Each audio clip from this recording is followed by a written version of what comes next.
Welcome to the Fantasy Football Prophet Podcast, hosted by Craig Phillips and Jeff Torrey. Visit us at fantasyfootballprophet.com. And now your hosts, Craig and Jeff. Welcome everyone to the Fantasy Football Prophet Podcast. I'm Craig Phillips, joined as always by Jeff Torrey. And today we're going to be talking sleepers for 2021 as we have another list for you, a little teaser list, I'd say, as we get ready for the season. We'll have full lists later on in the year, but we each got 3 players that are sleepers today. We really didn't have any rules for this list either. So there's not, later on in the year, we'll probably put a limit on it once the rankings are more set in stone of it has to be beyond top 50 or something. So I have no idea what Jeff's going for here. He has no idea what I'm going for. So I'm kind of curious what kind of players he's looking at for sleepers for 2021. So we each got 3. We're just going to jump right into this thing. Jeff, you're number 3. My number 3, we're going to go with a wide receiver. I'm going to go Michael Pittman Jr. So currently he's ranked as the 52nd wide receiver. So he's a little bit down there, but it's not going to be that big of a stretch. I like where he's at. He has the new quarterback, went from Phillip Rivers to Carson Wentz. A lot to figure out in the offensive game. Obviously, they can run the ball. But I think Michael Pittman Jr. is going to have to step it up. He's going to have to take that next kind of that level of he's going to have to be the man there as a wide receiver. Hilton, he's kind of on the back end of his career. I think Michael Pittman is a little bit of a different wide receiver anyway, much more of a possession guy. He's 6'4", he's a big target. He's shown flashes, but hasn't really put it together. Last year, he had 40 receptions, 503 yards, and a touchdown. Obviously, all those numbers have to go up if this is going to be accurate. And I think he does have the talent. I like what Indianapolis is doing. And I think that he is a very good value at 52. We'll see what happens, around that. If they add anyone else in the draft or whatever it may be. So there's a lot that can happen to this one, but I like Michael Pittman Jr. as a sleeper right now. Yeah, and those are in 13 games. He showed some signs that he could be. He was a second-round draft pick. He definitely can do something. I think Carson Wentz, I think Carson Wentz can still play. I'm not done with Carson Wentz. I don't know. I don't know what happened there. He was an MVP candidate a couple years ago. If he can return that form, Michael Pittman can be a big part of that. So I like the pick. He's 52nd right now, so he's going, around, what is he going? John Brown, Jalen Reagor, Sterling Shepard level. That's a good player to take a chance on, I would say. But I think Carson Wentz is going to make them solid. What else? They'll have T.Y. Hilton yet, right? He's still, I guess, officially maybe their number 1, but is he really anymore? Well, that's my thing, too. I think Pittman becomes the number 1. Hilton will definitely be the savvy veteran. If he's healthy, he will, he'll definitely command a lot of respect. But he's not quite the player he used to be. He's still, a very good one. And the one we haven't talked about, which could kind of derail Pittman a bit, but we haven't seen anything from Campbell. Right? He had the knee injury, and there's just, we don't know. So, no, I'm on board with that. So, my number 3, I went with a wide receiver as well. So, I went with, just slightly down the list from you, he's ranked 64th right now, Darnell Mooney from the Chicago Bears. The only thing that I'm hesitant about this one is the quarterback. That's where I like the player. And I think he's a good number 2 behind Allen Robinson. And he had last year 61 catches, 631 yards, 4 touchdowns. Pretty solid rookie season. Dalton, Foles, that's the thing. I think those guys are okay. I'm not going to say they're good enough. I said that about Dalton last year. I remember saying this when Dak went down. Dalton's good enough to make these guys still good. They were okay, but Dalton's just not that great. I think he's a good enough player, though. I don't know. I wish the quarterback situation was a little better. But I like the player, and I like that he's ranked 64th, though. You're getting him so low, where if you do take Darnell Mooney, it's so little risk that you're getting a guy who I think is a talented player that you can take a chance on. So he at this point, this would make him like a last-round draft pick type thing, a dollar in an auction type player. And that's what I like sometimes from that sleeper, a guy who's talented, but way, way down there. So Darnell Mooney, I like and I also have my dynasty team. So I want him to do something here. So Darnell Mooney, my number 3. I really like Darnell Mooney. It's quarterback, right? The 100% reason I did not put him on this list, I said it. If they landed a big time QB, I think Darnell Mooney could be the real deal. I like him. So. He has speed. He looked good in the very small amounts of time that we got to see him last year with what was kind of a dumpster fire of a QB situation last year. I don't think it's getting much better. So I'm not going to put him on here because I feel like it's going to be heavy Robinson, heavy run, everyone else is going to have to fend for themselves. So I like the talent, though. So I'm rooting for that pick. I really like the eye for talent. All right, number 2. Number 2, I'm going to go for a third-year wide receiver. I held out hope that maybe it was last year, but Watkins came back to KC. Now he's no longer there. Is up for grabs, the number 2 wide receiver position. I really like Mecole Hardman. He has the speed that they know how to use. You can see how deadly this guy could be.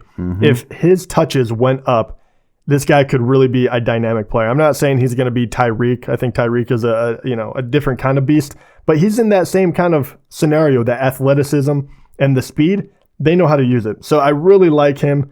41 receptions last year, 560 yards and 4 touchdowns. They'll run with him a little bit. They'll throw him some trick plays. But now with that number 2, I'm really holding out hope they pump the ball towards him a little more. Especially everyone knows how dangerous Tyreek is. I'm really hoping that now, they've already tried to take it away, right? But I'm hoping that they early on in the game say, you know what, we're going to completely just go towards Tyreek and we're going to give this guy a little room and hopefully he makes him pay. So I really like Mecole Hardman in KC. I don't know. Yeah, he's kind of like Darnell Mooney, but he's in a great situation. Exactly. The talent, I think, is there. See if it can be put together for a season. Again, the thing about these players is the risk is very minimal to draft them. So it's definitely worth that shot to see if it can work out with one less guy to worry about out there in Kansas City. Yeah, and he's trending in the right direction. In 2019, he had only 26 receptions for 538 yards and 6 touchdowns. It shows what kind of a deep threat he was. This last year, still, he was the number 3, 4 on the depth chart. It was kind of trying to figure it out. And he had 41 receptions for 560 yards and 4 touchdowns. He's a playmaker every time you put the ball in his hands. But there's a lot of mouths to feed. But I just can't get past that one. I think you have to throw him up there in my rankings. And what was he? Currently, he's at wide receiver 59. Yeah. Yep. I think it's a good chance there. You can take a chance on him. Yeah. All right. My number 2. I went with another wide receiver. And this is going to be a lot more situation maybe than talent. Even the talent could be there. I'm going with Brashad Perriman, actually, with the Lions. No kidding. So this is why. He's ranked 70th right now. The Lions have to throw the ball at somebody. He's not going to finish 70th. They got Tyrell Williams as well, I know. But I like it's Tyrell Williams and Brashad Perriman. We're going to be so bad. It is terrible, isn't it? You saw that little bit of that flash with the Bucks at the end of 2019, right? That he could play a little bit. I think he's just going to be, again, I'm not saying this guy's going to be even top 20 kind of a thing, but the Lions do have to throw the ball to somebody. Maybe they'll just throw it to Hawkinson all the time. I don't know. You have to throw it around a little bit. They're probably going to be down in games. I know ideally we'd use Swift, right? And they'd run the ball with Swift and do that kind of thing, but they're going to be losing games. They're going to be behind. They're going to have to throw the ball around a little bit. Goff, while not great, he's serviceable. He made Cooper Kupp, Robert Woods, those guys fantasy relevant, right? So he's good enough for that. Brashad Perriman, he was a former first round pick, never has lived up to it. This is that one brief moment in Tampa, but I think there's a little bit of talent there. I can't really judge him off the Jets. The Jets it was the Jets last year. You can't judge him off that too much. I just think Lions need to throw the ball to somebody. Brashad Perriman's a decent receiver. There's going to be room to throw the ball around. You can put Tyrell Williams here too. You could probably pick one of the guys.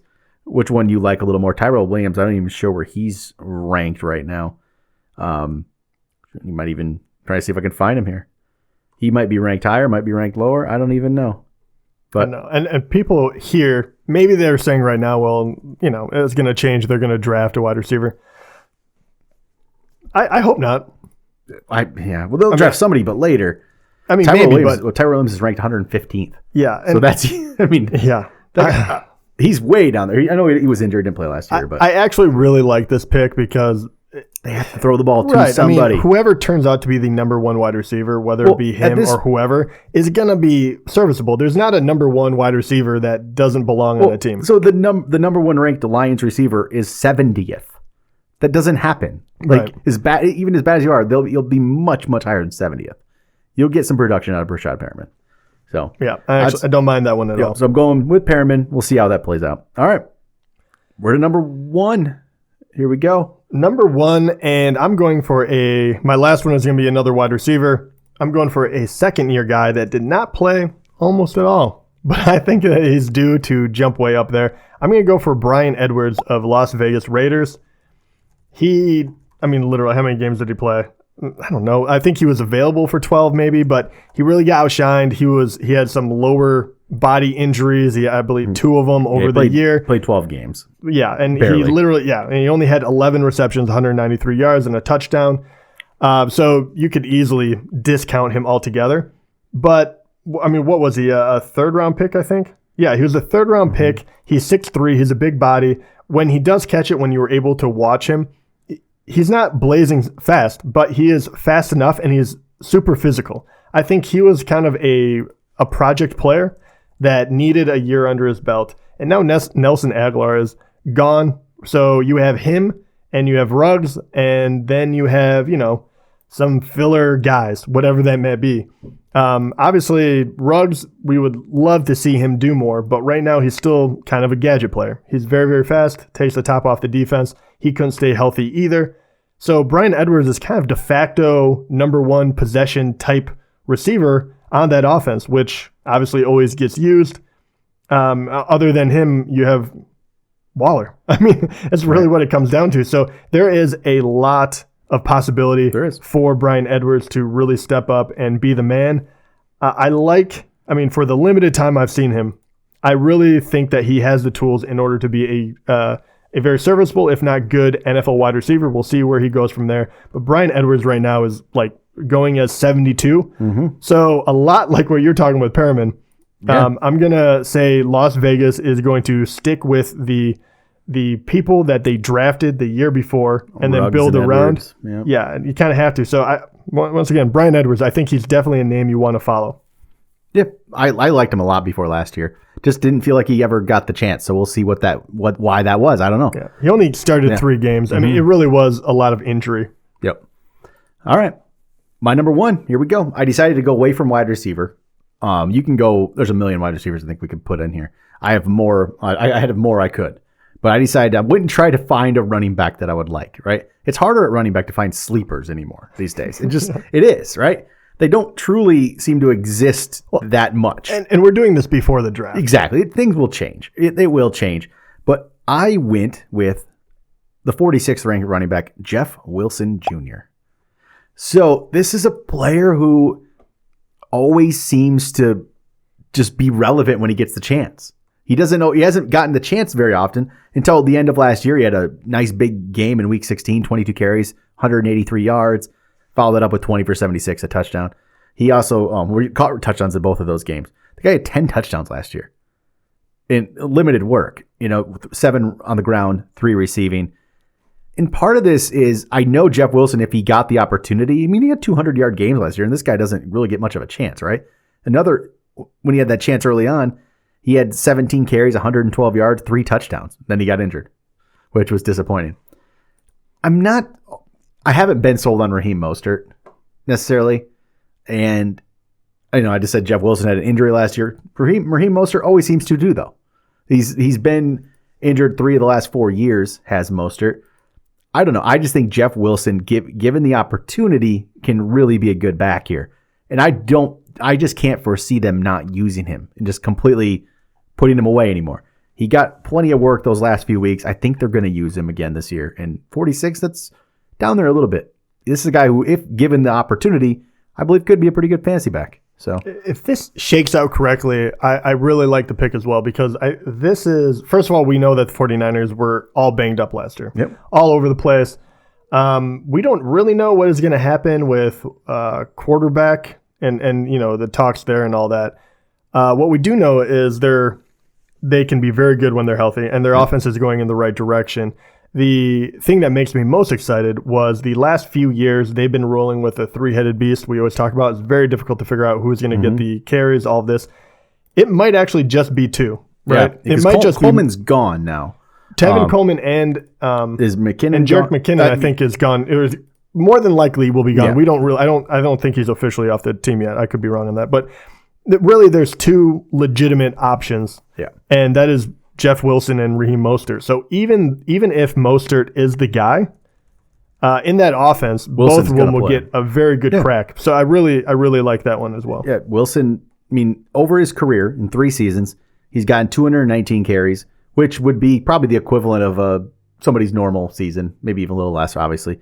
971 yards, okay, 4.4 yards a carry with 15 total touchdowns in that. So 15 touchdowns, 219 carries, essentially. That's, with 28 catches, that's pretty decent. He just always seems to find his way around the end zone. It just seems to be. So Jeff Wilson, if I'm looking at running back, there's not a lot of other ones too, I would say. So no, I was really, and I didn't put him on here, but I just want to. I was really looking at the Houston backfield, trying to figure out if there's any sort of value there, and it's very difficult because I think we're both in agreement that David Johnson is not the guy there. They really did not run the ball a whole lot last year. No, I keep looking at Phillip Lindsay and saying, why not? Right? Why can't you be the lead back? Why can't you really put up decent numbers in Houston? Because in the past, too, I mean, David Johnson's numbers weren't like terrible. He actually had a pretty good yards per clip. He didn't play in all the games. He's obviously a little bit older. He's lost a step. He only got 115 carries or something like that last year, or maybe 100, whatever it was. It was lower than what you would think a primary back should be. So I keep looking at that, and I almost put him on here, but I'm very unsold on Houston in general, so I didn't want to take that leap. The Deshaun Watson situation either. So. Right. I mean, it could completely dismantle the whole team. So we'll find out. Yep. So, all right, there we go. Sleepers for 2021, the early sleepers list. We'll have a more proper list later on in the year, which is now after the draft and everything, which starting on our next week's episodes, we're going to start previewing the draft a little bit here. And start talking about some of the top players out there and trying to, do some research ourselves to see if we can find the next guy that we think is going to, become a big thing before anybody else does. So we've had some success with that in the past. I think Alvin Kamara a couple of years ago, we kind of feel like we called before everyone else. Jeff last year just killed it on our draft preview episode with saying that the guys to get are going to be Justin Jefferson, Chase Claypool, T. Higgins, I think was on your list too. Yeah, kind of a. We have a decent track record. Oh, and then I had Antonio Gibson last year. So all before they were stars. So pay attention to those next couple preview episodes as we get you geared up for the draft. But that will do it for today. Talk to you guys next time.